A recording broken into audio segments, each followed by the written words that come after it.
Көбісі комментарий жазып жатыр, Мұрат Абылдан айеліне не болыпты бе, оның айеліне жандарың ашмай қойсын, айелі алаяқ ол. Бізге Асел деп танысады, аты басқа вообще. Еще машинистімен отырған, өзі пробационный контрольда жүр. Мұрат Абылды орды соқты деп өзі бірнеше рет арыз жазған. Соны қорқытып тастаған сот болады дегенде, соттың төрағасы мен ағам 600 мың бердім, шешіп қойдым деген. Өшім Санта Барбара ғой, араласқым жоқ оған семьясына. Жазбай қойыңыздар Мұрат Абылда бойынша. Кінә өзінен, еркектің өзінен. Қоқтады, ішті, шекті, басқа білген істеп жүрді. Ол жерде пробация удобный жүрді, условында өзінің определенный норма заңдары бар.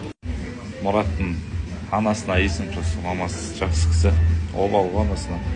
Бірақ последнее время мамасымен де хабарласпай жүрген секілді Мұрат. Соңғы кезде қамалмай тұрып барғанбыз, 2 апта бұрын.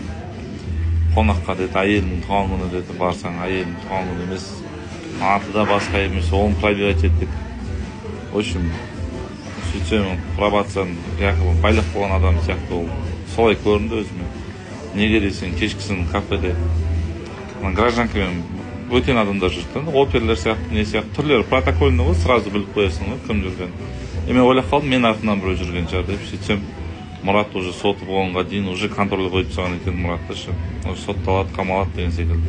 И сол кезде түсіндім мен, біреу кетіп бара жатты, кіріп шығып, кафеде жүрген сияқты болды. Мен қолынан ұстап алдым да, не істеп жүрсің не дедім сразу ше. Сөйтсем, братан, сізге емес, анау мынау деп тұрды. Сөйтсем, Мұраттың артында жүрген екен.